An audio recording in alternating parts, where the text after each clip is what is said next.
الحمد لله رب العالمين والصلاة والسلام على سيدنا محمد وعلى آله وصحبه أجمعين اللهم رب اشرح لي صدري ويسر لي أمري واحلل عقدة من لساني يفقهوا قولي اللهم رب يسر ولا تعسر رب زدنا علما وحلما وحفظا وعقلا وأدبا كاملا رب تمم بالخير والسعادة برحمتك يا أرحم الراحمين أعوذ بالله من الشيطان الرجيم بسم الله الرحمن الرحيم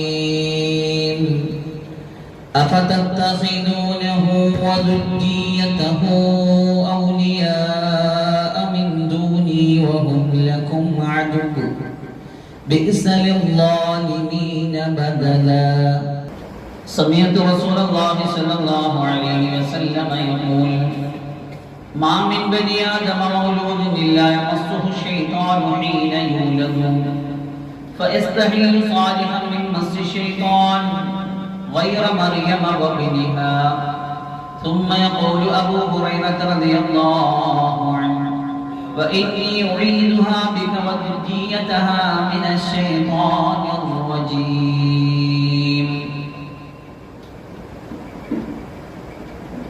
കഴിഞ്ഞ ആഴ്ചയിൽ ശൈത്താന്റെ ഇടപെടലുകളെ സംബന്ധിച്ച് ഒരു മനുഷ്യ ജീവിതത്തോട് ഒരു സത്യവിശ്വാസിയുടെ ജീവിതത്തോട് ഏതൊക്കെ സമയങ്ങളിൽ ശൈത്താൻ ഇടപെടും, ശൈത്താന്റെ ശർറുകൾ ഉണ്ടാകും, ഏതെല്ലാം കാര്യങ്ങളെ നമ്മൾ ശ്രദ്ധിക്കണം എന്നൊക്കെ നമ്മൾ സംസാരിച്ചിരുന്നു. ഇന്ന് നമുക്ക് സംസാരിക്കാനുള്ള വിഷയം ശൈത്താനും സൈന്യമോ എന്നാണ് ചോദ്യം.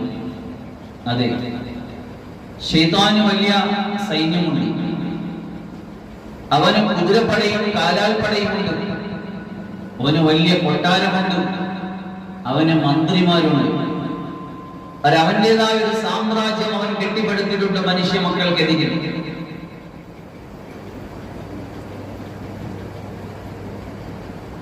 മലക്കുകളുടെ അധ്യാപകനായിരുന്ന ശൈത്താൻ ആദം അലൈഹിസ്സലാമിനെ സുജൂദ് ചെയ്യാനുള്ള അള്ളാഹുവിന്റെ കൽപ്പനയെ ധിക്കരിച്ചുകൊണ്ട് സ്വർഗത്തിൽ നിന്ന് പുറത്താക്കപ്പെട്ടപ്പോൾ അള്ളാഹുവിന്റെ മക്കളിൽ നിന്ന് പല കാര്യങ്ങളും ശൈത്താൻ നേടിയെടുത്തുകൊണ്ടാണ് വന്നത്. ജാബിർ ബിൻ അബ്ദുല്ലാ റളിയല്ലാഹു അൻഹു നിവേദനം ചെയ്യുന്ന ഒരു ഹദീസിൽ കാണാം, ഇന്ന ആദമ ലമ്മ ഉഹ്ബിത ഇലൽ അർളി ഹബത ബിൽ ഹിന്ദ്. ആദം അലൈഹിസ്സലാമിനെ അല്ലാഹു ഭൂമിയിലേക്ക് നിയോഗിച്ചപ്പോൾ അല്ലാഹു ആദം നബി ഇറക്കിയത് ഇഞ്ചിയിലാണ്. നമ്മളെ ഇന്ത്യക്കാരെ സംബന്ധിച്ചിടത്തോളം നമുക്കൊക്കെ അഭിമാനിക്കാവുന്ന നമ്മുടെ ആദർശത്തിന്റെ അടിസ്ഥാനം, നിലകൊള്ളുന്ന ആദർശം അഥവാ ഇസ്ലാമിന്റെ അടിസ്ഥാനം ഇന്നും ഇന്നലെയും മിനിഞ്ഞാന്നുമുള്ളതല്ല.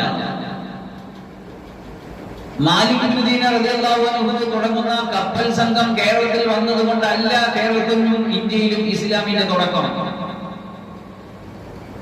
പിന്നെയോ മനുഷ്യന്റെ അസ്തിത്വത്തോളം, മനുഷ്യന്റെ ജനനത്തോളം പഴക്കമുണ്ട്. ആദിമ മനുഷ്യനായ ആദം നബി അലൈഹി സ്വലാത്തു വസ്സലാം ഇറങ്ങിയത് ഇന്ത്യയിലാണ്. ഫത്തുൽ മുഈനിൽ കാണാം, ആദം നബി അലൈഹി സ്വലാം ഇന്ത്യയിൽ നിന്ന് 40 പ്രാവശ്യം കാൽനടയായിട്ട് ഹജ്ജിന് പോയിട്ടുണ്ട് എന്ന്.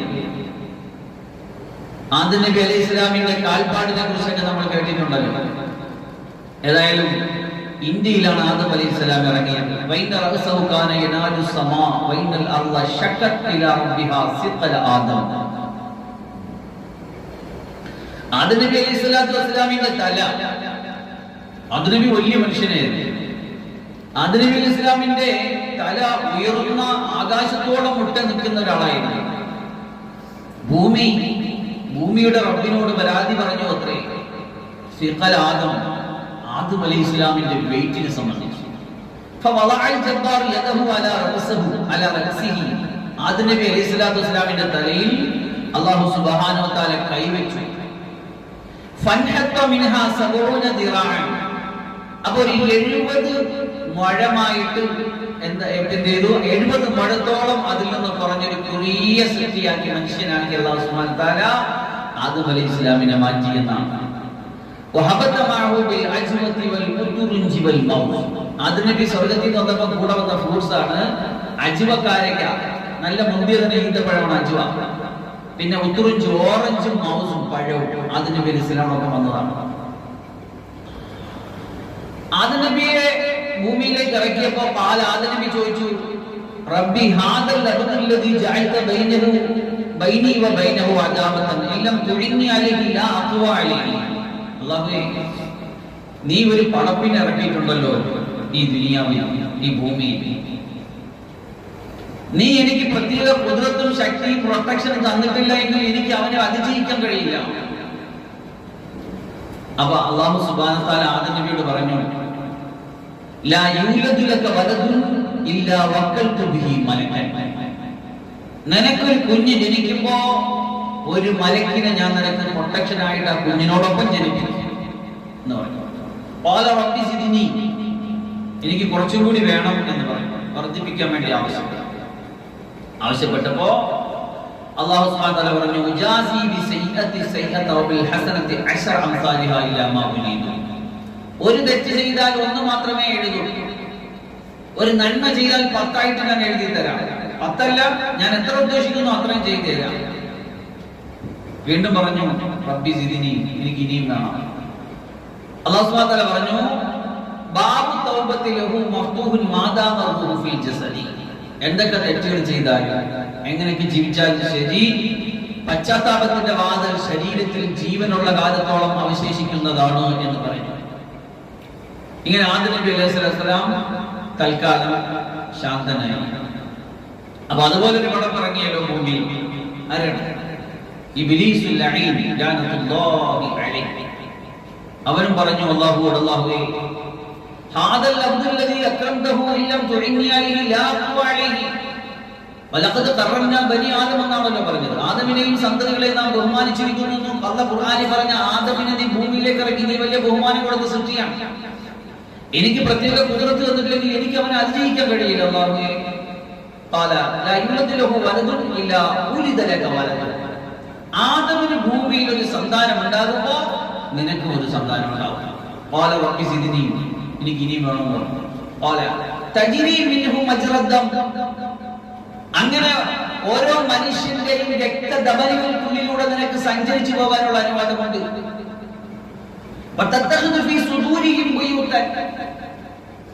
അവരുടെ നെഞ്ചുകളിൽ നിനക്ക് കൂട് കെട്ടാൻ അനുവാദമുണ്ട്. അല്ലാഹു കൊടുത്തു ഇബ്ലീസിന് അനുമതി. അപ്പൊ പറഞ്ഞു, റബ്ബി സിദ്നി, എനിക്ക് ഇനിയും വേണം. അപ്പൊ അല്ലാഹു സുബ്ഹാനഹു വ തആല അവരോട് പറഞ്ഞ വർത്തമാനമാണ് കഴിഞ്ഞ ആഴ്ചയിൽ നാം ഓതി വെച്ച ആയത്ത്, സൂറത്തുൽ ഇസ്രായിലെ 64-ാമത്തെ ആയത്ത്.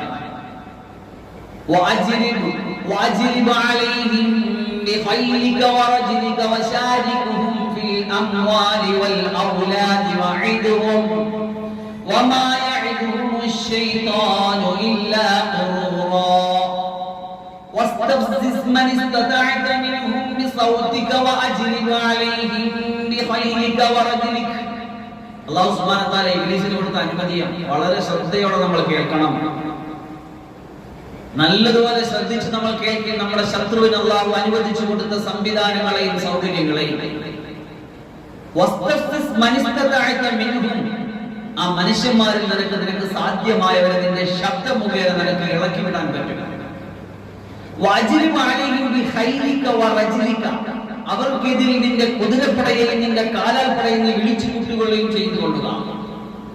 വശാരിഖും ഫിൽ അംവാലി വൽ ഔലാദ്, ആ മനുഷ്യന്മാരുടെ സമ്പത്തിലും സന്താനങ്ങളിലും നീ അവരോടൊപ്പം പങ്കാളിയാകുക.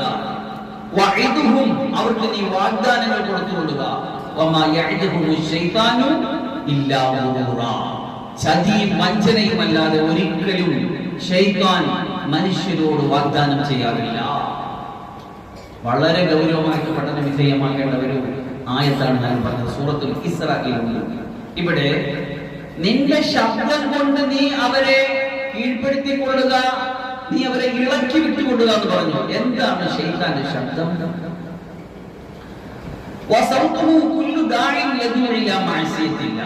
അള്ളാഹുവിന്റെ പാപത്തിലേക്ക്, അള്ളാഹുവിനെ ധിക്കാരം കാണിക്കുന്നതിലേക്ക് നയിക്കുന്ന ഏതൊരു ശബ്ദവും ഈ സൗണ്ട് കൊണ്ട് ഉദ്ദേശിക്കപ്പെടാം.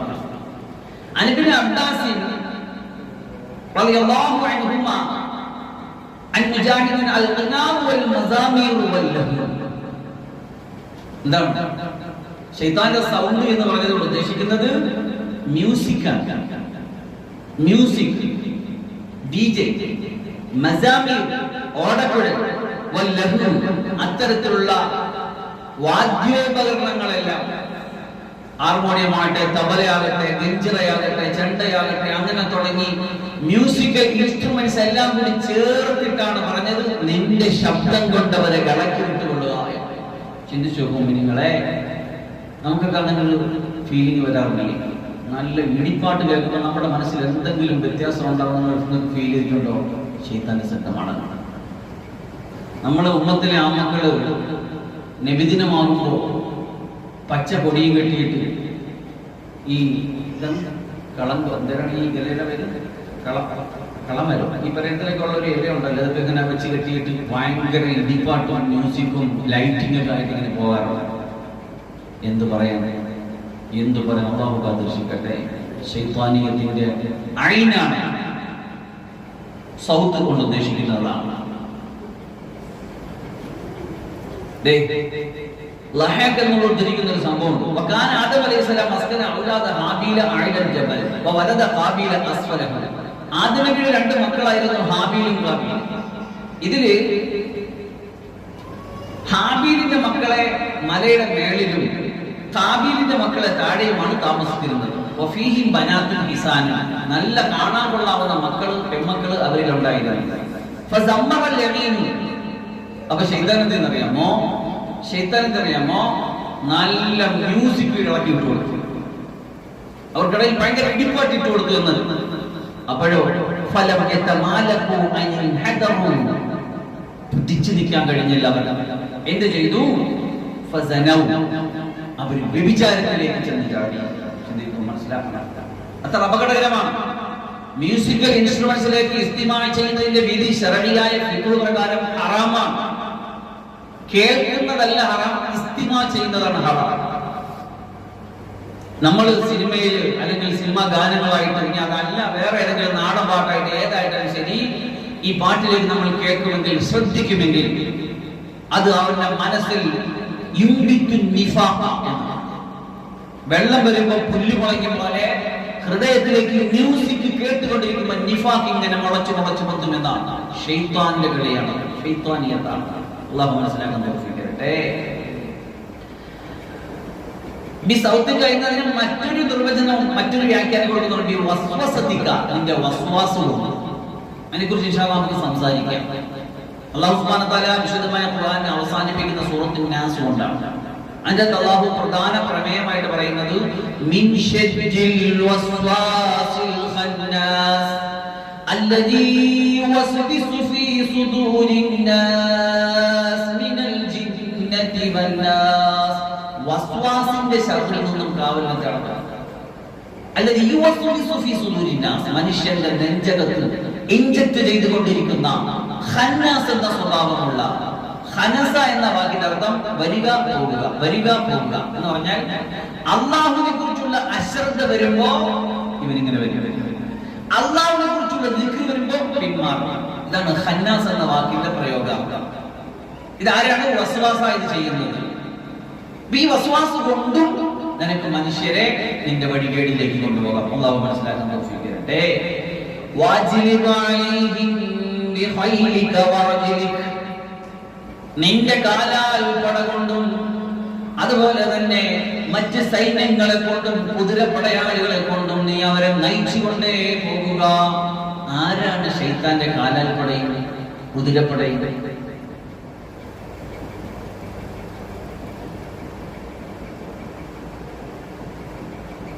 അധിക മുഫസ്സിരീകൾ പറയുന്നത് യുരീദു കുല്ല റാകിബിൻ വമാശിൻ ഫീ മഅസിയത്തില്ലാഹ്, അല്ലാഹുവിന്റെ മഅസിയത്തിലായിട്ട് പാപകർമ്മത്തിൽ സഞ്ചരിച്ചു പോകുന്ന ഏതൊരു വഴി നടത്താൻ, ഏതൊരു വഴിയാത്രക്കാരനും, ഏതൊരു കാൽനടക്കാരനും, ഏതൊരു വാഹനയാത്രികനും അത് അവന്റെ ശൈത്താനിന്റെ റജിലും റക്കിബുമാണ്. എന്ന് പറഞ്ഞാൽ അവന്റെ കാലാൽപ്പടയും കുതിരപ്പടയുമാണ്. വാഹനത്തിൽ പോകുമ്പോൾ തെറ്റ് ചെയ്തുകൊണ്ടാണ് പോണെങ്കിൽ അവൻ അവന്റെ കുതിരപ്പടയാളിയാണ്. നടന്നു പോകുമ്പോൾ തെറ്റ് ചെയ്തുകൊണ്ടാണ് പോണെങ്കിൽ അത് അവന്റെ കാലാൽപ്പടയിൽപ്പെട്ട ആളാണ്. ഇബ്നു അബ്ബാസ് റളിയല്ലാഹു അൻഹു, മുജാഹിദ്, ഖത്താദ പോലുള്ളവർ പറയുന്നത് ശൈത്താൻ ഇന്നലഹു ഖൈലൻ വറജലൻ മിനൽ ജിന്നി വൽ ഇൻസി, അല്ല, യഥാർത്ഥത്തിൽ സജ്ജീകരിക്കപ്പെട്ട ഒരു കുതിരപ്പടയും കാലാൽപ്പടയും ശൈത്താനുണ്ട് എന്നാണ്.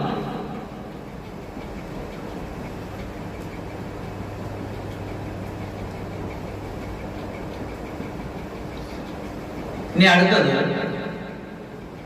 വശാരിഖുഹും ഫിൽ അംവാലി വൽ ഔലാദ്. ഇനി അടുത്ത ഓപ്ഷൻ അല്ലെങ്കിൽ അടുത്ത സൗകര്യം അള്ളാഹു അവൻ ചെയ്തു കൊടുത്തത് എവിടെയെന്ന് അറിയാമോ? അവരുടെ സമ്പത്തിലും സന്താനങ്ങളിലും പാർട്ട്ണർഷിപ്പ് ഉണ്ടാകുന്നവന്. മനുഷ്യന്മാരുടെ സമ്പത്തിലും സന്താനങ്ങളിലും അവന് പങ്കാളിത്തം കിട്ടും. അതെങ്ങനെ നോക്കാം? നിനക്ക് ശിർക്കത്ത് എന്ന് പറഞ്ഞാൽ പാർട്ട്ണർഷിപ്പ് ഉണ്ടാകും അവിടെ. അതെങ്ങനെ അറിയാമോ? അത് നമ്മുടെ മുതലുകളെ ഹറാമിൽ ചെലവഴിച്ചാൽ നമ്മുടെ മുതലിൽ ശൈത്താന് പാർട്ട്ണർഷിപ്പ് ഉണ്ടായി എന്ന് പറഞ്ഞാൽ നമ്മളെ പൈസ കൊണ്ട് അവന്റെ കാര്യം നടക്കുക. നമ്മൾ പൈസ കൊടുത്തൊരു ഹറാമ് വാങ്ങി, ഹറാമ് ചെയ്തു, ഹറാമ് കാട്ടിക്കൂട്ടിയെങ്കിൽ നമ്മളെ പൈസ ചെലവഴിച്ച് അവന്റെ ഐഡിയകൾ നടപ്പിലാക്കുകയാണ്. അതാണ് നമ്മുടെ സമ്പത്തിലുള്ള അവന്റെ പങ്കാളിത്തം. അല്ലെങ്കിൽ ഇങ്ങനെ പറയാം,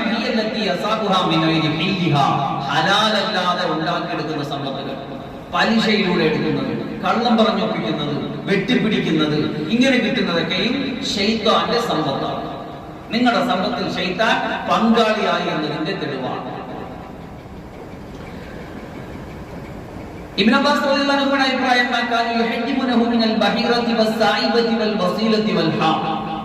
ചില മുതലുകളെ ഇങ്ങനെ ചില പ്രത്യേക നേർച്ച വസ്തുക്കളായിട്ട് പൈശാചികമായ ആരാധനയ്ക്ക് വേണ്ടി നിശ്ചയിക്കപ്പെടുന്ന ചില സമ്പ്രദായങ്ങളുണ്ട്. അതാണ് എന്ന അഭിപ്രായവും ഉണ്ട്. ഇനിയല്ല മറ്റൊരു അഭിപ്രായം, അടുത്തത് സന്താനങ്ങളെ പറ്റിയിട്ടാണ്. സന്താനങ്ങളിൽ പങ്കാളിത്തം ഉണ്ടാകുന്നത് എങ്ങനെയാണ്?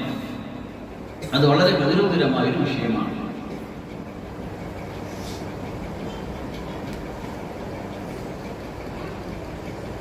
മുജാഹിദ് റഹ്മത്തുള്ളാഹി അലൈഹി പറയുന്നത്, ഖാല ഇദാ ജാമഅ റജുലു വലം യുസമ്മി ഇൻതബൽ ജാന്നു അലാ ഇഹ്ലീലിഹി ഫജാമഅ മഅഹു ഫദാലിക ഖൗലുഹു തആല ലം യത്മിസുന്ന ഇൻസുൻ ഖബ്ലഹും വലാ ജാൻ.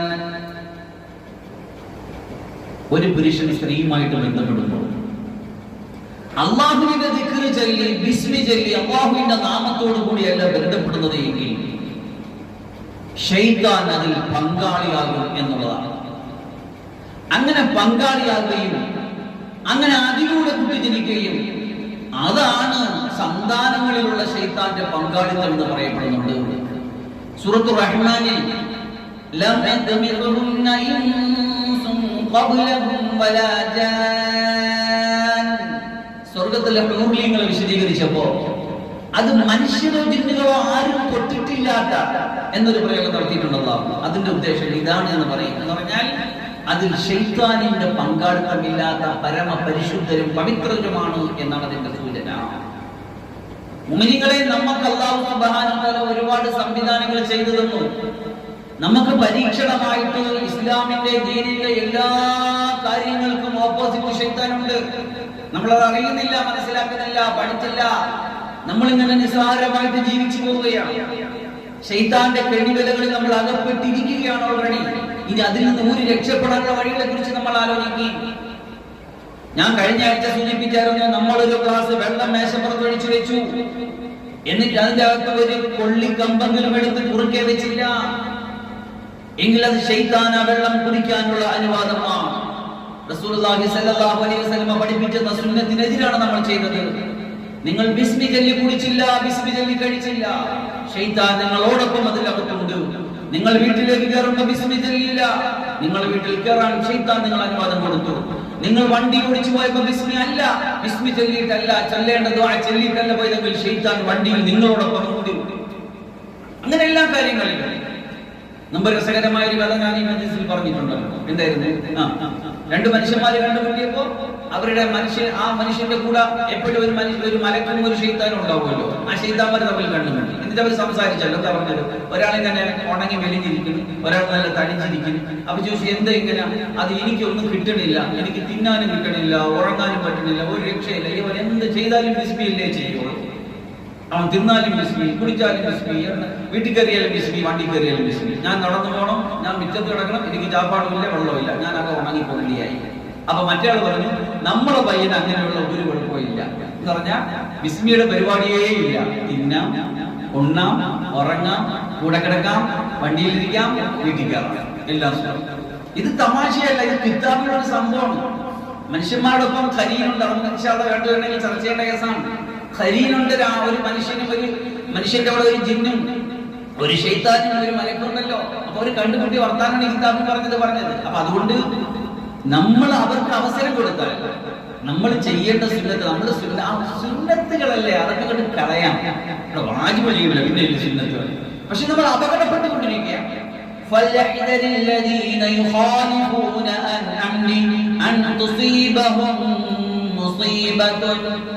റസൂലുള്ളാഹി സ്വല്ലല്ലാഹു അലൈഹി വസല്ലം ഏതേത് കൽപ്പനകൾ നമ്മോട് ചെയ്തിട്ടുണ്ടോ അതിൽ ലംഘനം കാണിക്കുന്നവർ വളരെ ജാഗ്രതപ്പെട്ടുകൊള്ളി.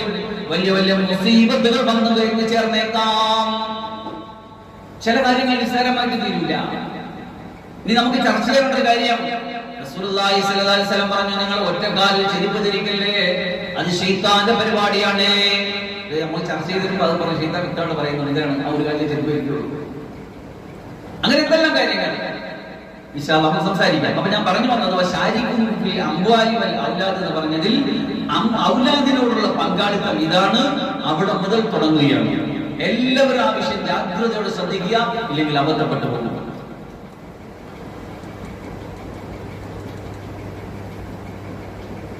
ഇനി അതല്ല, മറ്റു ചില അഭിപ്രായങ്ങളും ആവശ്യത്തിലുണ്ട്. ഔലാദ് സിന, വ്യഭിചാരത്തിലുണ്ടായ മക്കൾ, ഇത് ആണ് ശൈത്താന് സന്താനങ്ങളുടെ പങ്കാളിത്തത്തിന് അഭിപ്രായമായി. പിന്നെ മറ്റൊരു അഭിപ്രായം, ഈ ക്രിസ്ത്യാനികളൊക്കെ അവരുടെ മതത്തിന്റെ ഔപചാരികമായ അംഗത്വത്തിന്റെ ഒരു മാമോദിസ മുക്കൽ കേട്ടിട്ടുണ്ട്.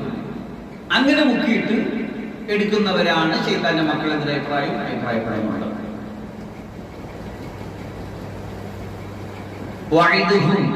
എന്നിട്ട് അവർക്ക് ഇനി വാഗ്ദാനങ്ങൾ കൊടുത്തുകൊള്ളുക. ഒരുപാട് സ്വപ്നങ്ങളും മോഹങ്ങളും വാഗ്ദാനങ്ങളും ശൈത്താൻ ചെയ്യും. എന്നിട്ട് പറയാണ്, ശൈത്താൻ എപ്പോഴും ചതിയും വഞ്ചനയും മാത്രമേ വാഗ്ദാനം ചെയ്യാറുള്ളൂ. അവൻ നമുക്ക് നമ്മുടെ മനസ്സിൽ തോന്നലുകൾ വരും. അപ്പൊ നമ്മൾ വിചാരിക്കുമ്പോൾ ഇത് അള്ളാഹ് തോന്നിപ്പിച്ചതാ, ഇത് മലക്കുകൾ തോന്നിപ്പിച്ചതാ, ഇത് നമ്മുടെ ശൈഖന്മാർ തോന്നിപ്പിച്ചതാ, ഇതിന്റെ ആ വഴി നമ്മൾ നീങ്ങും. പക്ഷെ ശൈത്താനാണ് തരുന്നതെങ്കിൽ അത് ചതിയായിരിക്കും. അതിന്റെ അവസാനം ചതി നമ്മൾ അനുഭവം. അല്ലാഹു കാത്തുരക്ഷിക്കുമാറാകട്ടെ. നമ്മുടെ ഈ പഠനത്തിൽ, ഈ അന്വേഷണത്തിൽ വളരെ രസകരമായ ഒരു കാര്യമുണ്ട്. രസകരമല്ല, ഒരു അത്ഭുതകരമായ ഒരു കാര്യം.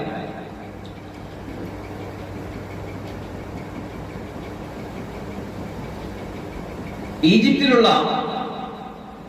ഒരു മതസാംസ്കാരിക സാഹിത്യ രംഗത്ത് പ്രവർത്തിക്കുന്ന ഒരു പത്രപ്രവർത്തകൻ മുഹമ്മദ് ഈസ ദാവൂദ് എന്ന് പറയുന്ന ഒരാളാണ്. അദ്ദേഹത്തിന്റെ ഒരു ഗ്രന്ഥമുണ്ട് അറബിയിൽ, ഹിവാറുൻ സഹഫിയുൻ മഅൽ ജിന്നിൽ മുസ്ലിമി മുസ്തഫ കഞ്ചൂർ എന്ന് പറഞ്ഞാൽ ഒരു ഈജിപ്തുകാരനായ പത്രപ്രവർത്തകൻ ഒരു ജിന്നുമായിട്ട് നടത്തുന്ന അഭിമുഖ സംഭാഷണം. മനുഷ്യന്മാരുടെ ദേഹത്തിൽ ജിന്നിന് ആകൃഷ്ടനാകാൻ പറ്റും, ജിന്നിന് കയറാൻ പറ്റും. എന്നിട്ട് അവന്റെ നിയന്ത്രണം ഏറ്റെടുത്ത് അവന്റെ വായിൽ നിന്നുകൊണ്ട് സംസാരിക്കാനും അവൻ ഉദ്ദേശത്തിനെതിരെ കൊണ്ടുപോകാൻ പറ്റും. അത് ചില പ്രത്യേക പ്രതിസന്ധി ഘട്ടങ്ങളിലാണ്, എല്ലാവരിലും അല്ല, എല്ലായ്പ്പോഴും അല്ല. അതിന് ചില സാഹചര്യങ്ങളൊക്കെ ഉണ്ട്. അതൊക്കെ ഇൻഷാ അല്ലാഹ് പുസ്തകത്തിൽ വിശദമായിട്ട് പറയുന്നുമുണ്ട്. അങ്ങനെ ഒരാളുടെ പുറത്ത് ആവിഷ്ടനായ ഈ ജിന്നിനെ ഒരു ഇന്റർവ്യൂ നടത്തിയിട്ട് അവന്റെ ജീവിതത്തിന്റെ പശ്ചാത്തലങ്ങളെ കുറിച്ചും കാര്യങ്ങളെ കുറിച്ചും എല്ലാം കൃത്യമായിട്ട് സംസാരിച്ചു. അത്ഭുതപ്പെട്ടു പോകും നമ്മൾ കേട്ടാൽ. അതിന് മലയാളത്തിൽ അതിന് പരിഭാഷയുണ്ട്. ഈ പറഞ്ഞ അറബി പുസ്തകത്തിന് മലയാളത്തിൽ പരിഭാഷയുണ്ട്. അറേബ്യൻ ഗവൺമെന്റിന്റെ മിനിസ്ട്രി ഓഫ് ഇൻഫർമേഷനിലേക്കുള്ള ഡിപ്പാർട്ട്മെന്റ് ഓഫ് ഇന്റേണൽ ഇൻഫർമേഷൻ പ്രത്യേകമായ ഒരു ഇത് സമ്മതപത്രം നൽകിക്കൊണ്ടാണ് ഈ പുസ്തകം ഇറക്കിയിരിക്കുന്നത്. അബ്ദുല്ലാഹിബിൻ അലീബിൻ ബാസി അതിന്റെ അദ്ദേഹത്തിന്റെ ഒരു മുഖവരയും ഈ പുസ്തകത്തിന്റെ തുടക്കത്തിൽ കൊടുത്തിട്ടുണ്ട്. എന്ന് പറഞ്ഞാൽ ഇതൊരു കേവല സങ്കല്പമോ നിസ്സാരമായ ഒരു സംഗതിയോ അല്ല എന്ന് ചുരുക്കം.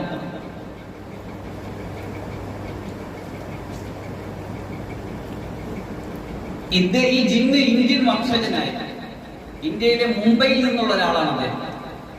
ക്രൈസ്തവനായിരുന്നു മതപരമായിട്ട്. അല്ലാഹു സുബ്ഹാനഹു വ തആല പരിശുദ്ധ ഇസ്ലാമിലേക്ക് ആ ജിന്നിന് മാർഗദർശനം നൽകി. എന്നിട്ട് അദ്ദേഹം ഒരാളിന്റെ പുറത്ത് പ്രവേശിച്ചു. അങ്ങനെ 2-3 മാസം നീണ്ട കാലയളവിനുള്ളിൽ ഈ ആളിന്റെ പുറത്ത് പ്രവേശിക്കുമ്പോഴൊക്കെയും ഇദ്ദേഹം അദ്ദേഹത്തെ വിളിച്ചിരുത്തിയിട്ട് ചോദിക്കും എന്റെ കാര്യങ്ങളെ പറ്റി. അങ്ങനെ അദ്ദേഹം വെളിപ്പെടുത്തി കൊടുത്ത കുറച്ച് അത്ഭുതങ്ങളാണ്. ഈ ജിന്നിന് ആദ്യം ഇസ്ലാമിൽ വരുന്നതിന് മുമ്പ് ജിസ്ലാൻ സമീർ കഞ്ചൂർ എന്നായിരുന്നു ഈ ജിന്നിന്റെ പേര്. ഇസ്ലാമിലേക്ക് വന്നതിന് ശേഷമാണ് മുസ്തഫ എന്ന പേര് സ്വീകരിച്ചത്. അദ്ദേഹത്തിന്റെ ഉപ്പുപ്പയിലേക്ക് ചേർത്താണ് കഞ്ചൂർ എന്ന പേര് വന്നത്. അങ്ങനെ അവനോടൊപ്പം 10,000-കണക്കിന് ജിന്നുകൾ ഇസ്ലാമിലേക്ക് കടന്നു വന്നു. അവൻ അത്ഭുതകരമായ പല കാര്യങ്ങളും വെളിപ്പെടുത്തി. അത് കേട്ട് കഴിഞ്ഞാൽ നമുക്ക് മനസ്സിലാകും, ജിന്നിന് ശൈത്താന് ശക്തമായ സൈന്യമുണ്ട്, കൊട്ടാരമുണ്ട്. മനുഷ്യരെ പോലെ അവർക്ക് യൂണിവേഴ്സിറ്റികളുണ്ട്, വിദ്യാഭ്യാസ സംവിധാനങ്ങളുണ്ട്, വൈവാഹിക ജീവിതമുണ്ട്, സന്താനങ്ങളുണ്ട്, വസ്ത്രധാരണമുണ്ട്, എല്ലാം ഉണ്ട്. അതിനെക്കുറിച്ച് നമ്മൾ അന്വേഷിച്ച് പഠിച്ചു നോക്കിയാൽ അത്ഭുതപ്പെട്ടു നമ്മൾ. അതേപോലെ റസൂലുള്ളാഹി സ്വല്ലല്ലാഹു അലൈഹി വസല്ലമയുടെ ഹദീസിലൂടെയും ഖുർആനിലൂടെയും മഹാന്മാരുടെ അഖ്വാലുകളിലൂടെയൊക്കെ നമ്മൾ ഒരുപാട് കാര്യങ്ങൾ പഠിച്ചിട്ടുണ്ട്. പക്ഷേ ഒരാൾ തന്റെ ജീവിതത്തിൽ നിന്ന് അത്ഭുതങ്ങൾ ചോദിച്ചെടുക്കുമ്പോൾ, പറഞ്ഞെടുക്കുമ്പോൾ അതൊരു ഭയങ്കര അനുഭവ സാക്ഷ്യമല്ലേ. നമ്മൾ ഹദീസിലും കറുവല ഖുർആനിലും കിതാബുകളിലുമുള്ള കാര്യങ്ങൾ കേൾക്കുന്നുമാണ്. ഇപ്പൊ ശൈത്താനെ പറ്റി നമ്മൾ പറഞ്ഞു, അതൊരു സൈന്യമാണ്, അവന് കാലാൾപ്പടയുണ്ട്, കുതിരപ്പടയുണ്ട്, അവൻ എങ്ങനെയുണ്ട് ഇങ്ങനെയുണ്ട് എന്നൊക്കെ കേട്ടതിനപ്പുറം അത് കൃത്യമായിട്ട് അനുഭവത്തിലൂടെ ഒരാൾ എടുത്തു പറയുമ്പോൾ എത്ര അത്ഭുതമായിരിക്കും, എത്ര ആശ്ചര്യമായിരിക്കും ആ സംഗതി. 1-2 വിഷയങ്ങൾ ഞാൻ നേരത്തെ പറഞ്ഞല്ലോ. ഈ ജിന്നിനോട് ഈ മനുഷ്യൻ സംസാരിക്കാൻ, അപ്പൊ അത് പഠിച്ചോട്ട് ചോദ്യം, കാലുകളിൽ എന്താണ് നിങ്ങൾ ധരിക്കുന്നത്? നഗ്നപാതരായിട്ടാണോ അല്ലെങ്കിൽ ചെരുപ്പ് ഷൂ നിങ്ങൾ ധരിച്ചാണോ നടക്കുന്നത്? ജിന്നെടുത്ത് ചോദിച്ചു. അപ്പൊ ജിന്ന് പറഞ്ഞു അതെ.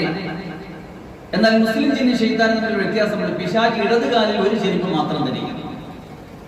അതിന്റെ അകത്ത് ഇവന് ചോദിച്ചു ജിന്നും ശൈത്താനും തമ്മിലുള്ള വ്യത്യാസം എന്താ? അപ്പൊ പറഞ്ഞു ശൈത്താനുകളെല്ലാം ജിന്നുകളാണ്, പക്ഷെ ജിന്നുകളെല്ലാം ശൈത്താനല്ല. ഇബ്ലീസ് ഒരു ജിന്നിനെ വിവാഹം കഴിക്കുകയും ആ ഇബ്ലീസിന് ആ സ്ത്രീയിൽ നിന്നുണ്ടായ മക്കൾക്കാണ് ശൈത്താൻ എന്ന് പറയാം. അവർക്ക് വളരെ വൈരൂപ്യമായ രൂപമാണ് അല്ലാഹു കൊടുത്തേക്കുന്നത്. പക്ഷെ ജിന്നുകൾ അങ്ങനെയല്ല, എല്ലാ ജിന്നുകളും അങ്ങനെയല്ല. കുറച്ച് ജിന്നുകളെ അത്തരത്തിലുള്ളൂ. മിക്ക ജിന്നുകളും നല്ല ദീനിയായിട്ട് ജീവിക്കുന്നവരും മുസ്ലിങ്ങളോടൊപ്പം ജീവിക്കാൻ ഇഷ്ടപ്പെടുന്നവരുമാണ്. അവരിൽ ക്രൈസ്തവരുണ്ട്, ഹൈന്ദവരുണ്ട്, പിന്നെ ബുദ്ധമതക്കാരുണ്ട്, കമ്മ്യൂണിസ്റ്റുകളുണ്ട്, ഒക്കെയുണ്ട്. മുസ്ലിം മനുഷ്യന്മാരെ പോലെ ഏകദേശം എല്ലാ സാമ്യതകളും അവർക്കുണ്ട്. ഇപ്പൊ പറഞ്ഞിട്ടില്ലേ മുസ്തഫ, ഇദ്ദേഹം ആദ്യം ക്രൈസ്തവനായിരുന്നു, അത് ഇസ്ലാമിലേക്ക് വന്നതാ. അപ്പൊ ചോദിച്ചു, അപ്പൊ നോക്കുക, ചെരുപ്പില്ലാതെ വലതുകാലം ചെരുപ്പില്ലാതെയാണ് ശൈത്താൻ നടക്കുന്നത്. ഞാൻ 2 ചെരുപ്പുകളാണ് ധരിക്കുന്നത്. ആരാ പറയുന്നത്? മുസ്തഫ. അബൂ ഹുറൈറ നിവേദനം ചെയ്ത ഹദീസ് അദ്ദേഹത്തിനോട് ചേർത്ത് കൊടുക്കുന്നുണ്ട്. ലാ യംശി അഹദുകും ഫീ നഅലിൻ വാഹിദ, നിങ്ങൾ ഒറ്റ ചെരുപ്പിൽ നടക്കല്ലേ. ഫൈന ശൈത്താന യംശി ഫീ നഅലിൻ വാഹിദ, ശൈത്താൻ ഒറ്റ ചെരുപ്പിൽ നടക്കുന്നവനാണ്. അപ്പൊ റസൂലുള്ളാഹി സ്വല്ലല്ലാഹു അലൈഹി വസല്ലം അന്ന് പറഞ്ഞു വെച്ചു. പക്ഷെ നമ്മൾ ഒരു ശൈത്താനെ കണ്ടിട്ടില്ലല്ലോ, ആരും പറഞ്ഞു തന്നിട്ടില്ലല്ലോ. ഇപ്പൊ ഈ അഭിമുഖത്തിൽ കേട്ടപ്പോൾ കൃത്യമായി റസൂൽ സ്വല്ലല്ലാഹു അലൈഹി വസല്ലം പറഞ്ഞ കാര്യം അത് കൃത്യമായി നമുക്ക് മനസ്സിലായി. ഇനി അടുത്തത് അവരുടെ ഭക്ഷണ സംവിധാനത്തെ കുറിച്ചും മറ്റു കാര്യങ്ങളെ കുറിച്ചൊക്കെ ചോദിച്ചു. ദഹന പ്രക്രിയ എല്ലാ മനുഷ്യന്മാരെ പോലെ ഉണ്ട്, പക്ഷേ വ്യത്യസ്തമായ ചില രീതികളിൽ അള്ളാഹു അത് അറേഞ്ച് ചെയ്തിരിക്കുന്നു എന്ന് മാത്രമാണ്. അള്ളാഹു അപ്പൊ സാധാരണ കഴിക്കുമ്പോൾ ഭക്ഷണം കഴിക്കാൻ ഈ എല്ലുകൾ എന്ത് ചെയ്യാൻ പാടില്ല? മൂത്തൊഴിക്കൽ നമ്മൾ കിതാബിൽ പറയുന്നത്. മൂത്തൊഴിക്കൽ പാടില്ലാത്ത സ്ഥലങ്ങളിൽ പെട്ടെന്നാണ് എല്ലുകൾ. ആ തല ജിന്നിന്റെ ഭക്ഷണമാണെന്ന് പറയാം. അപ്പൊ അവർക്ക് അവരുടേതായ ചില ഭക്ഷണ കാര്യങ്ങൾ അള്ളാഹു ഏർപ്പെടുത്തി കൊടുത്തിട്ടുണ്ട്. എന്നിട്ട് അത് നിശ്ചയിക്കപ്പെട്ടിട്ടുള്ള ദ്വാരങ്ങളിലൂടെ അത് പുറത്തു പോവുകയും ചെയ്യും. ആ അവശിഷ്ടങ്ങൾ ഉറച്ച ഘനരൂപത്തിലുള്ളതല്ല, ആവിയായിട്ടാണ് അത് പുറത്തു പോകുക. മുസ്തഫ ചോദിച്ചപ്പോൾ മുസ്തഫ പറയാം, മൂത്രവും അതുപോലെ ആവിയായി ശക്തിയായി ഒഴിക്കപ്പെടുന്നു. എന്നിട്ട് മുസ്തഫ പറഞ്ഞൊരു പോയിന്റ്, അള്ളാഹുവിനെ സ്മരിക്കാതെ കിടന്നുറങ്ങുകയും നമസ്കരിക്കാൻ എഴുന്നേൽക്കാതിരിക്കുകയും ചെയ്യുന്ന മുസ്ലിമിന്റെ ചെവിയിൽ ശൈത്താൻ മൂത്രമൊഴിക്കുന്നു എന്നാണ്. ഇത് കേട്ടപ്പോൾ ഞാൻ അള്ളാഹുവിനെ പ്രകീർത്തിച്ചു. സുബ്ഹാനല്ലാഹ്. അല്ലാഹുവിന്റെ റസൂൽ സല്ലല്ലാഹു അലൈഹി വസല്ലം നമുക്ക് പറഞ്ഞു തന്നിട്ടുണ്ട്.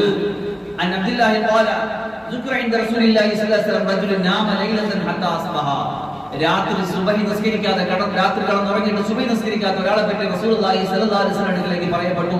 ഖാല റസൂലുള്ളാഹി സ്വല്ലല്ലാഹു പറഞ്ഞു ദാക റജുലുൻ, അതൊരു മനുഷ്യനാണ്, ബാല ശൈത്താനു ഫീ ഉദ്നൈഹി, അവന്റെ ചെവിയിൽ ശൈത്താൻ മൂത്രമൊഴിച്ചിരിക്കുന്നു. അപ്പൊ നമ്മൾ നേരെ വെളുത്ത് സുബഹി നിസ്കരിച്ച് എഴുതി നോക്കി ചെവിയിൽ തൊട്ടിയപ്പോ ഒന്നുമില്ല, വെള്ളമില്ല, അപ്പൊ ശൈത്താൻ മൂത്രമൊഴിച്ചില്ല. അങ്ങനെയല്ല, പിന്നെ അതിന് പ്രത്യേക ആദിയായ രൂപത്തിൽ പോകുന്ന സംവിധാനമാണെന്ന് ഇപ്പൊ മുസ്തഫ സമ്മതിച്ചല്ലോ. എന്നിട്ട് മുസ്തഫ അനുഭവത്തിൽ നിന്ന് പറയുകയും ചെയ്തല്ലോ. റസൂലുള്ളാഹി സ്വല്ലല്ലാഹു അലൈഹി വസല്ലം തങ്ങൾ എത്ര കൃത്യമായിട്ടാണ് ഇതിനെ നമുക്ക് വിവരിച്ചത്. പക്ഷെ നമ്മൾ അതിനെ മനസ്സിലാക്കിയില്ല. നമ്മൾ അത് പിന്നെ ഒരു റസൂലുള്ളാഹി സ്വല്ലല്ലാഹു അലൈഹി വസല്ലം പറഞ്ഞ കൗല് എന്നതിനപ്പുറം അതിനൊരു പ്രാധാന്യം നമ്മൾ കൊടുത്തില്ല. പക്ഷെ ഓരോന്നും പരമ യാഥാർത്ഥ്യങ്ങളും പരമ സത്യങ്ങളുമാണ്. അതിനിടയിൽ അവരോട് ചോദിക്കുന്നുണ്ട് ഇദ്ദേഹം, ഇബ്ലീസിന് ഒരു സൈന്യമുണ്ടോ? ഇബ്ലീസിന്റെ സൈന്യമുണ്ടോ? അപ്പൊ മുസ്തഫ പറഞ്ഞു, അതെ, ഇബ്ലീസിന്റെ സൈന്യം എല്ലാ സ്ഥലത്തും വ്യാപരിച്ചു നിൽക്കുന്നുണ്ട്. തെരുവുകളിൽ അലങ്കാരം പ്രദർശിപ്പിച്ച് നടക്കുന്ന സ്ത്രീകളെ അവൻ കാഴ്ചക്കാർക്ക് ഭംഗിയാക്കി കൊടുക്കും. നിസാഉൻ കാസിയാത്തുൻ ആരിയാത്തുൻ ആമിലാത്തുൻ മുമീലാത്തുൻ റൂസുഹുന്ന കഅസ്നിമത്തിൽ ബുഖ്തിൽ മാഇല ലാ യദ്ഖുലുൽ ജന്ന വലാ യജിദു റീഹഹാ. അബ്ദുൽ നാസർ മഅദനി ഉസ്താദ് നല്ല സൂപ്പറായിട്ട് പ്രസംഗിച്ച് നടക്കുന്ന കാലം ഞാൻ കാണാൻ പഠിച്ച ഹദീസാണ്. റസൂലുള്ളാഹി സ്വല്ലല്ലാഹു അലൈഹി വസല്ലം തങ്ങൾ അന്ന് പറഞ്ഞ ഒരു ഹദീസ് ഉണ്ട് എന്നറിയാം. പക്ഷെ അന്ന് നമുക്കത് കത്തിയില്ല എന്ന് പറഞ്ഞു. ഏതാ? നിസാഉൻ കാസിയാത്തുൻ ആരിയാത്തുൻ മുമീലാത്തുൻ. ചില പെണ്ണുങ്ങൾ അവർ ധരിച്ചവരാണ്, പക്ഷെ അവർ നഗ്നരാണ്. അവരുടെ തലയിൽ ഒട്ടകത്തിന്റെ പൂഞ്ഞ പോലെ ഇങ്ങനെ കൂമ്പാരം നടക്കുന്നവരാണ് അവർ. ലാ യജിദുന റീഹൽ ജന്ന. സ്വർഗ്ഗത്തിന്റെ മണം അവർക്ക് കിട്ടൂല. സ്വർഗ്ഗത്തിൽ കടക്കൂല എന്നല്ല, സ്വർഗ്ഗത്തിൽ മണം അവർക്ക് കിട്ടൂല എന്നൊക്കെ പറഞ്ഞിട്ട് മാറ്റം പ്രസംഗിച്ച് നമ്മൾ കേട്ടിട്ടുണ്ടല്ലോ. ഇവിടെ അന്ന് നമുക്കത് കത്തിയില്ല. പക്ഷെ ഇപ്പൊ നോക്കിയാൽ കാണാം, നമ്മളെ ഇസ്ലാമികമായ പർദ്ദയും മഫ്തയൊക്കെ ധരിച്ചിട്ടുണ്ട്, പക്ഷെ തലയിൽ ഇങ്ങനെ ഒരു നിൽക്കുകയാണ്. അന്ന് ഇത് അതിലേക്ക് സംസാരിക്കുന്ന 5-10-20 വർഷങ്ങൾക്ക് മുമ്പ് അത് നമുക്ക് നല്ല തസവ്വുറായിരുന്നില്ല. ഇപ്പൊ മനസ്സിലായി ഇതാണ് സംഗതി. അള്ളാഹു മനസ്സിലാക്കി. അങ്ങനെ നടക്കുന്ന സ്ത്രീകളിലേക്ക് നമ്മുടെ കണ്ണുകളെ ആകർഷിപ്പിച്ചടിപ്പിക്കും. അവർ കാഴ്ചക്കാരിലേക്ക് ഭംഗിയാക്കി കൊടുക്കുന്നു, അവരിലേക്ക് ആകർഷിതരാക്കി പാപങ്ങളിലേക്ക് തള്ളിവിടുന്നു. സന്ധ്യാവേളയിലാണ് പിശാചുകൾ അധികവും കർമ്മത്തിനെതിരാകുന്നത്. ഫത്വൽ മുഈനിൽ ഞാൻ മുമ്പ് മനസ്സിൽ പറഞ്ഞിട്ടുള്ള ഒരു കാര്യമാണ്. ഫത്വൽ മുഈനിൽ പറയാം, സന്ധ്യയായി കഴിഞ്ഞാൽ കുട്ടികളെ വെളിയിൽ ഇറക്കരുത്. സന്ധ്യയായി കഴിഞ്ഞാൽ കുട്ടികളെ വെളിയിൽ ഇറക്കരുത്. അത് പിശാചുകളുടെ കൂത്തിറങ്ങാൻ അവർ നിറഞ്ഞ് പരന്നൊഴുകുന്ന സമയമാണ് സന്ധ്യ സമയം. നമുക്കതൊന്നുമില്ല. നമുക്ക് സന്ധ്യ ചെയ്തില്ല, പരന്നില്ല, കുട്ടികൾ വീട്ടിൽ കയറില്ല.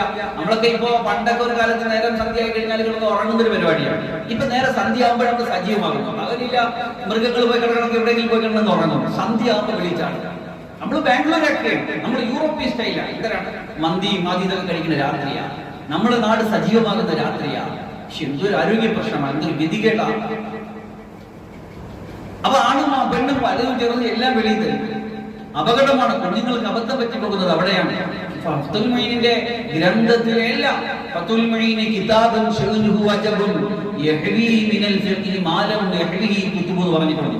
അത്ഭുതകരമായ എൻസൈക്ലോപീഡിയ പോലെയാണ് നമ്മുടെ കേരളത്തിൽ വിരചിതമായ ഫന്നാനി ഖദ്ദസല്ലാഹു സിറഹുൽ അസീസ് ഫത്ഹുൽ മുഈൻ. അതിലെല്ലാം പറഞ്ഞു വെച്ചിരിക്കുകയാണ്. നമ്മുടെ കുട്ടികൾ ദർസി പഠിക്കുന്ന കിതാബാണ്. വിദേശ യൂണിവേഴ്സിറ്റിയിൽ വരെ പഠനവിധേയമാകുന്ന കിതാബാണ്. അതിൻ്റെ അത് പറഞ്ഞിട്ടുണ്ട്, സന്ധ്യയാകുമ്പോൾ കുഞ്ഞുങ്ങളുടെ വെളിയിൽ ഇറക്കരുത്.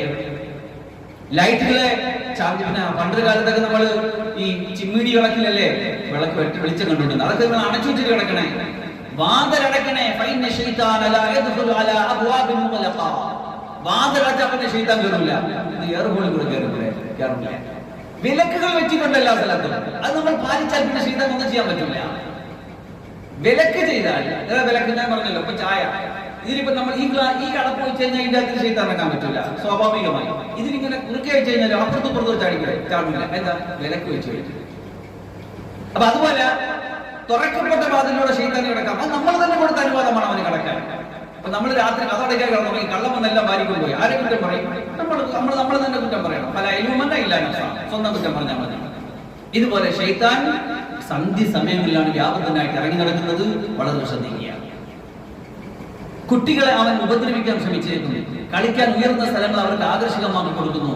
അവിടെ വെച്ച് കളിക്കുമ്പോൾ വീണ് പരിക്കേൽക്കാനും മരണപ്പെടാനും വേണ്ടിയാണ്. കൊച്ചുങ്ങൾ കളിക്കാൻ പോകുമ്പോഴേ മേളിൽ കയറാൻ പറയും. കണ്ടിട്ടില്ലേ കൊച്ചുങ്ങൾ? അവർ തറയിക്കില്ല, ഒരു വലിയ ഇടിയരകളിൽ കയറിപ്പോകും. ഭയങ്കര ശൃംഖല കുതിര അങ്ങനെ ഒരുപാട് കയറിപ്പോകപ്പെട്ടതാണ്.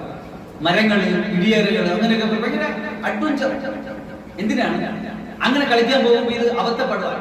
അങ്ങനെ രണ്ട് കൊച്ചുങ്ങൾ കളിക്കാൻ പോകുമ്പോൾ ഒന്ന് അബദ്ധപ്പെട്ട കുട്ടയിക്കുന്നവന് കേസാവും. അങ്ങനെ രണ്ട് കുടുംബം തമ്മിൽ കിടക്കാൻ പറ്റും, ഭക്ഷണം ഉണ്ടാക്കാൻ പറ്റും. അത് അങ്ങനെ തന്നെ പറയുന്നുണ്ട് പുസ്തകമാണ്.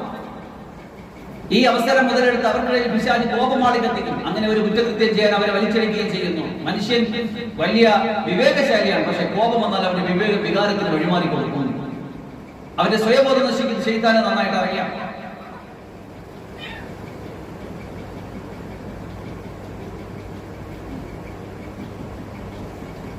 അടുത്തൊരു ചോദ്യം ചോദിക്കുന്നുണ്ട് മുസ്തഫ കഞ്ചൂരിനോട്.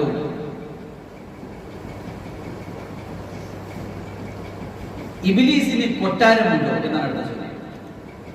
ധാരാളം കൊട്ടാരമുണ്ട്. ഇബ്ലീസിന് പ്രധാനപ്പെട്ട ഒരു കൊട്ടാരമുണ്ട്. പിന്നെ അവന്റെ അനുയായികൾ അവന്റെ മന്ത്രിമാരായിരിക്കും അറിയാം. അന്നൊരു ദിവസം ഞാനിവിടെ ക്ലാസ്സിൽ പറഞ്ഞായിരുന്നു ഒരു 5 മക്കളെ കാര്യം അല്ലേ?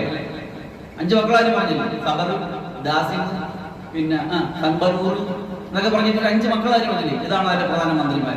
ഇവർക്കൊക്കെ ഓരോരുത്തർക്കും ഓരോ ഡ്യൂട്ടിയാണ്. അതിൽ ഏറ്റവും ഇഷ്ടപ്പെട്ട മാന്റെ ജോലി എന്ന് പറഞ്ഞാൽ ഭാര്യ ഭർത്താക്കളുടെ പ്രശ്നം ഉണ്ടാക്കി തലാഖിലെത്തിക്കുക. അവനാണ് ഏറ്റവും അവനെ ആശ്ലേഷിക്കുന്നതായിരിക്കും നമ്മളെന്ന് പറഞ്ഞില്ലേ? രാവിലെ മക്കളെ അഴിച്ചുകൊണ്ട് സൈന്യം അഴിച്ചുകൊണ്ട് സർവ്വ സൈന്യാധിപനെ കാത്തിരിക്കുകയാണ്. വൈകുന്നേരം വരുമ്പോൾ അടുത്തുകൊണ്ട് ചോദിക്കും എന്തിനാണ് ചെയ്തത്, എന്താണ് പ്രശ്നം ഉണ്ടാക്കിയത്? ഇന്ന വീട്ടിൽ പോയി പിന്നെ കെട്ടിയോളും തമ്മിൽ ചണ്ട ഉണ്ടാക്കി അത് തലാഖിലായില്ല. നീ മെടുക്കാൻ, നീ കൊള്ളാം, നീ അവൻ സമ്മതിക്കും. എന്നിട്ട് ചോദിക്കുന്നുണ്ട് ഇബ്ലീസിന്റെ മുഖ്യ കൊട്ടാരം എവിടെയാണ് സ്ഥിതി ചെയ്യുന്നത്? അപ്പൊ ഈ ചോദ്യങ്ങൾ അങ്ങോട്ട് കൂടി ചെല്ലുമ്പോ പിന്നെ മുസ്തഫ കുറച്ച് പരിങ്ങുന്നുണ്ട്. മുസ്തഫയ്ക്കും പേടിയുണ്ട്.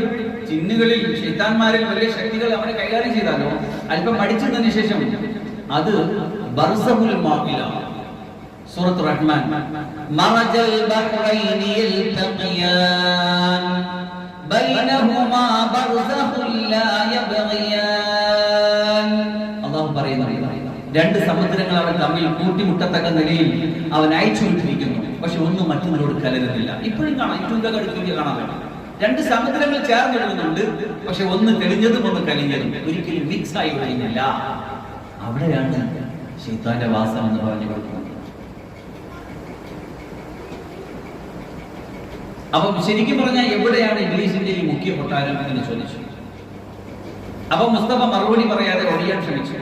മുമ്പൊരിക്കലും കണ്ടിട്ടില്ലാത്ത ഒരു പരിഭ്രമം അവനിൽ ഞാൻ കണ്ടു. ഞാൻ അവനെ സമാധാനിപ്പിച്ചിട്ട് വീണ്ടും ചോദിച്ചു, ആ കേന്ദ്ര കൊട്ടാരം സ്ഥിതി ചെയ്യുന്നത് ബർമുഡ ട്രയാങ്കിളിലാണോ എന്ന് ചോദിച്ചു. അപ്പൊ അതിനെക്കുറിച്ച് ഇൻഷാ അല്ലാഹ് ഡീറ്റെയിൽ ആയിട്ട് നമുക്ക് ഇനി അടുത്ത സംസാരത്തിൽ ഇൻഷാ അല്ലാഹ് വേണ്ടുണ്ടെങ്കിൽ സംസാരിക്കാം. അതിന്റെ സംസാരിച്ച മറുപടി അവൻ പറയുന്നില്ല, അവൻ പറഞ്ഞു കഴിഞ്ഞിട്ട് ഒരു നൈസായിട്ട് അതിനെ സംസാരിക്കുന്നതേ ഉള്ളൂ. ഇൻഷാ അല്ലാഹ് നമുക്ക് വേണ്ടി സംസാരിക്കാം. ഇനി ബാക്കിയുള്ള കുറച്ച് കാര്യങ്ങളിലേക്ക് നമ്മൾ സംസാരിച്ച് ഇൻഷാ അല്ലാഹ് നമുക്ക് നിർത്താം. അല്ലാഹു സുബ്ഹാനഹു വ തആല കാര്യങ്ങൾ മനസ്സിലാക്കാൻ തൗഫീഖ് തരട്ടെ. ഇത്തരത്തിൽ അത്ഭുതകരമായ കാര്യങ്ങൾ നമ്മുടെ ചുറ്റുപാട് നടക്കുന്നുണ്ട്, പക്ഷേ നമ്മൾ എന്താകുന്നില്ല അതിന് മനസ്സിലാക്കുന്നില്ല. ഞാൻ ഓതി വെച്ച ഒരു ഹദീസ്, ഒരു കുഞ്ഞ് ജനിക്കുമ്പോൾ തന്നെ നമ്മൾ അത്തരത്തിലുള്ള കാര്യങ്ങളെ ശ്രദ്ധിക്കുന്നില്ല എന്നുള്ളതാണ്. റസൂലുള്ളാഹി സ്വല്ലല്ലാഹു അലൈഹി വസല്ലം പറയുകയുണ്ടായി, എന്താ പറഞ്ഞത്? സമയത്ത് റസൂലുള്ളാഹി സ്വല്ലല്ലാഹു അലൈഹി വസല്ലം യഖൂൽ മാ മിൻ ബനി ആദമ മൗലൂദ്, ഏതൊരു കുഞ്ഞ് ജനിക്കുമ്പോഴും ലാ ഇല്ലാ യമസ്സുഹു ശൈത്താൻ, മാ മിൻ ബനി ആദമ മൗലൂദ് ഇല്ലാ യമസ്സുഹു ശൈത്താൻ ഹീന യൂലദ്. ഒരു കുഞ്ഞ് ജനിച്ച് വീഴുമ്പോഴേ ശൈത്താൻ അവനെ പോയി കുത്തും, ശൈത്താൻ അവനെ പോയി ടച്ച് ചെയ്യും. ഹീന യൂലദ് പ്രസവിക്കുമ്പോൾ ഫയസ്തഹില്ലു സാലിഹൻ മിൻ മസ്സി ശൈത്താൻ, അപ്പോൾ ശൈത്താൻ എന്ന് കുത്തുമ്പോൾ കുഞ്ഞ് പൊട്ടിക്കരയും. മറിയം വബിനിഹ, പക്ഷേ മറിയം ബീബി റളിയല്ലാഹു അൻഹയും അവരുടെ മകനാകുന്ന ഈസാ നബി അലൈഹിസ്സലാമിനും ഒഴികെ ഇവർക്ക് രണ്ടുപേർക്കും ഇതുണ്ടായിട്ടില്ല. എന്നിട്ട് അബൂ ഹുറൈറ റളിയല്ലാഹു അൻഹു ഒരു ആയത്ത് ഓതുന്നുണ്ട്. ഈ ആയത്ത് കാണാൻ വേണ്ടി വെച്ചോണം. ഏത് കുഞ്ഞ് ജനിക്കുമ്പോഴും അപ്പോഴും ഓതി പോകണം. ഇന്നി ഉഈദുഹാ ബിക വദുജിയതഹാ മിനശ് ശൈത്വാനിർ റജീം. അവരെയും അവരുടെ സന്താന പരമ്പരകളെയും അള്ളാഹുവോട് ഞാൻ പിശാചിന്റെ കണിവലയിൽ നിന്നും കാവലത്തിടുന്നു. ഈ മുസ്തഫ കഞ്ചൂരി സംസാരിക്കുമ്പോഴൊക്കെയും പറയുന്ന കാര്യം അള്ളാഹുവോട് കാവലത്തിടും, അള്ളാഹുവോട് പറയും, അള്ളാഹുവോട് അഭയം പ്രാപിക്കും, അത് തന്നെ രക്ഷയുള്ളൂ. അപ്പൊ അതുകൊണ്ട് ഏത് കാര്യം ചെയ്യുമ്പോൾ ഞാൻ ആദ്യം പറഞ്ഞല്ലോ, നമ്മളിപ്പോ മജ്‌ലിസ് തുടങ്ങാൻ നേരത്ത്, ഖുർആൻ ഓതാൻ നേരത്ത് എപ്പോഴും അഊദു ബില്ലാഹി മിനശ് ശൈത്താൻ, ഇദാ ഖറഅതൽ ഖുർആന ഫസ്തഇദ് ബില്ലാഹി മിനശ് ശൈത്വാനിർ റജീം. ഖുർആൻ ഓതുമ്പോൾ അത് നമുക്ക് നമ്മുടെ ഹൃദയത്തിൽ അതിന്റെ നൂറ് കയറണമെങ്കിൽ, അതിൽ പറയുന്ന കൽപ്പനകളെ അനുസരിക്കണമെങ്കിൽ, നിരോധനങ്ങളെ വെടിയണമെങ്കിൽ, ഒരു ഇൽമിന്റെ സദസ്സിൽ നിന്ന് പ്രയോജനം കിട്ടണമെങ്കിൽ, ഹദീസിൽ നിന്ന്, ആയത്തിൽ നിന്ന്, കിതാബിൽ നിന്ന് ഇൽമ് നൂറായിട്ട് ഹൃദയത്തിലേക്ക് കയറണമെങ്കിൽ പിശാചിനെ വിലക്ക് വെച്ചുകൊണ്ട് വേണം ചെയ്യാൻ. അതിനെന്താണോ അഊദ് പറയണം, ബിസ്മി പറയണം.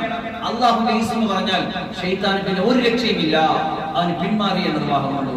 അതുകൊണ്ട് അവനെങ്ങനെ പെട്ടെന്ന് പിന്മാറുന്നത്?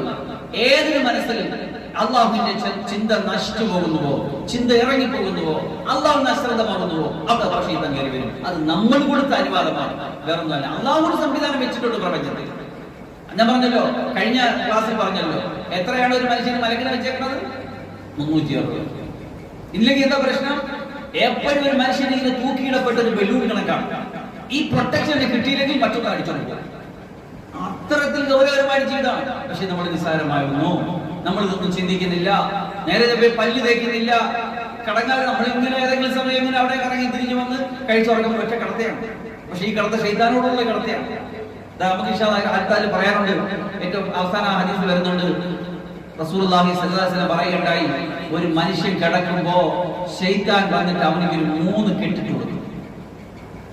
3 കെട്ടിട്ട് കൊടുക്കും. ഈ കെട്ട് ഇവൻ എഴുന്നേൽക്കുമ്പോ, ഇവൻ എഴുന്നേറ്റ് ഇവൻ ആ കെട്ടിലെത്താണ് ഊതിയിട്ട് കെട്ടണമെന്നറിയാമോ? നീ രാത്രി ഇനിയുണ്ട്, നീ ഉറങ്ങും, നീ ഉറങ്ങും, ഇനിയുണ്ട്, അപ്പൊ ഇവൻ എഴുന്നേറ്റ് ഒന്നു കൊടുത്താൽ, ഇങ്ങനെ ഇവൻ രാവിലെ എഴുന്നേറ്റ് ഒന്നു കൊടുത്താൽ ഒരു കെട്ടഴി. എന്നിട്ട് അവൻ നിസ്കരിച്ചാൽ രണ്ടാമത്തെ കെട്ടഴി.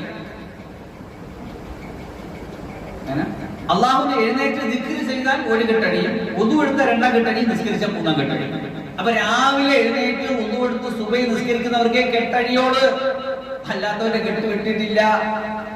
മനസ്സിലാക്കണം. ഉമ്മത്തിനത് പറഞ്ഞു കൊടുക്കണം. ആർക്കും അറിഞ്ഞൂടാ, ആരിത് പഠിക്കാൻ, ആര് മനസ്സിലാക്കാൻ? നമ്മൾ അറിയുന്നവർക്ക് ഇത് പറഞ്ഞു കൊടുത്തോണ്ടിരിക്കുന്നു. നമ്മൾ കെട്ടിലാവുള്ളത്, പിന്നെ എങ്ങനെ നമുക്ക് ഹിദായത്ത് കിട്ടും? നമ്മളെ ഹിദായത്ത് അപകടത്തിലാണ്. നമ്മളിങ്ങനെ സ്വപ്നം കണ്ടോണ്ടിരിക്കുകയാണ്. ഇപ്പൊ മരിച്ചാൽ പോകുന്നു. ശൈത്താൻ ജനിക്കുമ്പോഴേ ശൈത്താൻ വരെയാണ് കിട്ടാൻ. ഓരോ നിമിഷം ജനിക്കുമ്പോഴല്ല, ഞാൻ നേരത്തെ പറഞ്ഞില്ലേ, ജനിപ്പിക്കുമ്പോഴേ ശൈത്താൻ കടന്നുകൂടാൻ ശ്രമിക്കുകയാണ്. എന്നിട്ട് ജനിക്കുമ്പോ, എന്നിട്ട് അവന്റെ രാവും പകലും ഓരോ നിമിഷങ്ങളിലും ഈ ശൈത്താനിന്റെ 18 അടവ് പുറത്തിറക്കുന്ന ഒരു സമയമുണ്ട്. എപ്പോഴറിയോ? മരിക്കുമ്പോ. അള്ളാഹു മനസ്സിലാക്കാൻ തോന്നിക്കട്ടെ. വീണ്ടും ഇൻഷാ അല്ലാഹ് അടുത്ത ആഴ്ച സംസാരിക്കാം. മരിക്കാൻ നേരം അവന്, കാരണം ഒരു മനുഷ്യനെ, ഒരു മെമ്പറെ നരകത്തിൽ കൂടുതൽ കൊണ്ടുപോകാൻ കിട്ടിയാൽ നമുക്ക് കളയില്ല. അവന്റെ അടവ് മുഴുവൻ എടുക്കും. അവിടെ നമ്മളൊക്കെ ഭയങ്കര നിസ്സാരമായിട്ടാണ് ജീവിക്കുന്നത്. നേരം വെളുക്കണ ഇരുട്ടുണ്ട്, തിന്നണ കുടിക്കുന്നു, പറയണം, ഫംഗ്ഷൻ, അത് ഇത്, DJ, ബാളം, ഒരു ബാളം. അള്ളാഹു മനസ്സിലാക്കാൻ തോന്നിക്കട്ടെ. ശൈത്താന്റെ പിടിയിലാണ് നമ്മളുള്ള. ഈ പിടിയിൽ നിന്ന് രക്ഷപ്പെട്ടവണെങ്കിൽ ആദ്യം അവനെ തിരിച്ചറിയണം. മഅരിഫത്തു ശൈത്താനി ഖബല മഅരിഫത്തു റഹ്മാൻ. എന്റെ നാടൻ ഭാഷയാണ്, നല്ല തെളിവ് ഉപയോഗിക്കരുത്. ശൈത്താനെ അറിയണം ആദ്യം, പിന്നെയാണ് അള്ളാഹുവിന്റെ മഅരിഫത്തിലേക്ക് എത്താൻ പറ്റുന്നത്. നമുക്ക് നേരെ സുന്നത്ത് ഹയാത്താക്കാൻ പറ്റില്ല, പിന്നെ അള്ളാന്റെ മഅരിഫത്തിലേക്ക് എത്തുന്നത്. നേരം വെളുത്ത് കിടക്കപ്പായിൽ എഴുന്നേറ്റുകൾ ചെന്ന് കിടക്കുന്നവരെ എന്തെല്ലാം സുന്നത്തുകൾ ഉണ്ടായിരുന്നു? ഇതെല്ലാം ശൈത്താനിൽ നിന്നുള്ള പ്രൊട്ടക്ഷൻ ആയിരുന്നു. ഒരു സുന്നത്തൂടെ പറഞ്ഞ് അവസാനിപ്പിക്കാം. നമ്മൾ ഒന്നു കൊടുക്കുമ്പോൾ നമ്മൾ മൂക്കിൽ വെള്ളം കയറ്റി തീറ്റെന്ന് പറയാറുണ്ടല്ലോ. നമ്മൾ ചെയ്യാറുണ്ട്, പലരും ചെയ്യാറില്ല. എന്താ? ഇങ്ങനെ കയറ്റി, ഇങ്ങനെ കയറ്റി, ഇങ്ങനെ കയറ്റി പോവുകയുള്ളൂ. ഇതുകൊണ്ട് ശൈത്താൻ പോകില്ല. കിതാബിൽ വ്യക്തമായിട്ടുണ്ട്, എന്താ? മൂക്കിൽ വെള്ളം കയറ്റി ചീറ്റണം. നിങ്ങൾ നാളെ തൊട്ട് ചെയ്ത് നോക്കി. എനിക്ക് നല്ല അനുഭവമുള്ള സംഗതി എത്രയോ, നമ്മൾ ഈ അസ്വസ്ഥമായിരിക്കുന്ന സന്ദർഭങ്ങളിൽ നമ്മൾ പിന്നെ ഉതു കൊടുക്കാം. ഉതു കൊടുക്കുമ്പോൾ നമ്മൾ മൂക്കിലോട്ട് വെള്ളം കയറ്റി നല്ല കൊണ്ട് ചീറ്റി വയ്ക്കാൻ, ആ മൂക്കിൽ നിന്ന് കുറേയേറെ കാര്യങ്ങൾ ഇറങ്ങി പോകണം. അതോടുകൂടി നമ്മൾ റിഫ്രഷ്മെന്റ് സംഭവിക്കും, നമ്മളൊന്ന് ഫ്രഷ് ആകും.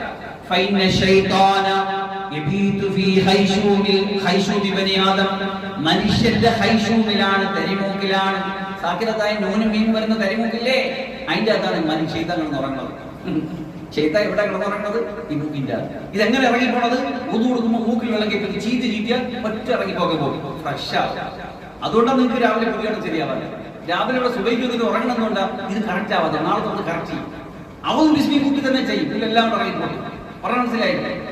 അതെല്ലാവരും ചെയ്യും, എല്ലാവരും എല്ലാ ദിവസവും ചെയ്യും. അങ്ങനെ ഇത്ര സുന്നത്ത്. ഇപ്പൊ നോക്കി, മൂക്കിൽ വെള്ളം കയറ്റി ചൂറ്റലിന് പിന്നിൽ ഇത്ര വലിയ രഹസ്യമുണ്ടെന്ന് ആരറിഞ്ഞു?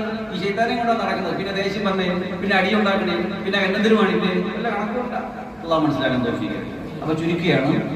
അപ്പൊ അതുകൊണ്ട് ഇൻഷാ അല്ലാഹ് ഒരുപാട് സംഘടിപ്പിച്ച് വെച്ചുള്ളൂ പറയാൻ സമയം നമുക്ക് അനുവദിക്കുന്നില്ല.